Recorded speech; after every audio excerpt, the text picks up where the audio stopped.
Hello and welcome to Forever Rugby on Forever Sports. And New Zealand have just hammered Wales 55 points to 23.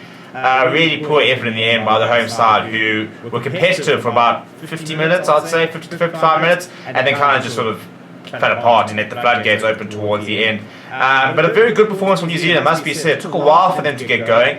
Scored some very nice tries. I thought that the Wales defence, just in general, was really poor, and I think that they sort out the defence. They scored some nice tries, a couple of very nice set moves. So there was definitely potential in that Welsh performance, but overall just very disappointing from Justin Tipuric and his men, despite the captain getting a try on his return. We'll look at some of the stats though before we sort of really break the game down. Please do smash like on the video and subscribe to the channel as well. So we'll look at the order of sort of what happened when things all got going in the third minute. Richie Mwanga kicking a penalty goal in the early stages before Cody Taylor went over in the 10th minute. Richie Mwanga adding the extras. Cody Taylor going over again in the 18th minute. Richie Mwanga adding the extras. So Wales were down 17-0 after less than 20 minutes, and from there, it's always going to be very much a hard work to get back. However, Rio Dye did go over on debut. Very nicely worked try, a backline move. A couple of players just running good dummy lines, and then Rio Dye just sort of bursting through the gap that they did create.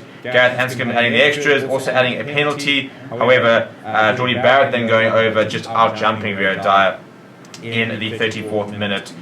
So at half time, Gareth Anscombe did kick a penalty. So half time score was 13-22, and you sat there thinking, if Wales can score first, they can get back into this game. And they definitely had moments where I thought that they actually played pretty well. But they did start with a penalty in the second half, and they started the second half really bright. And I thought, well, here we go. I think whatever Wayne Pivac said to the side is going to work. But Aaron Smith then scored a really soft try. He was just sort of off the back of a ruck, was actually a more sort of goes on a bit of a sniping run, and just nobody really tackled him. It was really poor defence. And all of a sudden, when you think you're almost back into it, suddenly 29 points to 16, and you're like, oh, we've got a big mountain to climb. But then Justin Tipuric went over in the 50th minute, and they converted, and you're thinking 23-29, they can get back into it.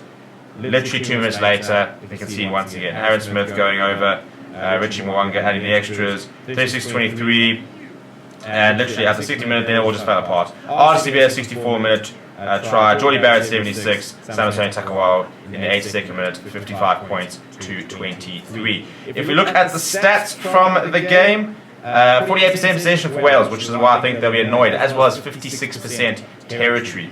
But 2 tries to 8, 2 conversions to 6. If we look at defenders beaten, the All Blacks beating 24 defenders compared to Wales 11. Gain line carry 73-44. Turnovers won 9 turnovers won by the All Blacks. So really poor the breakdown were Wales. And we look at the tackles, for example. Wales asked to make 220 tackles and missing 24. New Zealand missing 11 of 151. What really impressed me was the dominance in the tackles from New Zealand. They kind of drew a line in the sand and they just didn't let Wales get past them at all. It was actually very impressive. If you look at the lineouts as well, 1 missed each team. Scrums, for example, the Wales were really poor at the scrums. New Zealand very much had the upper hand there. From a discipline point of view, not too much between the two teams. There weren't actually that many penalties.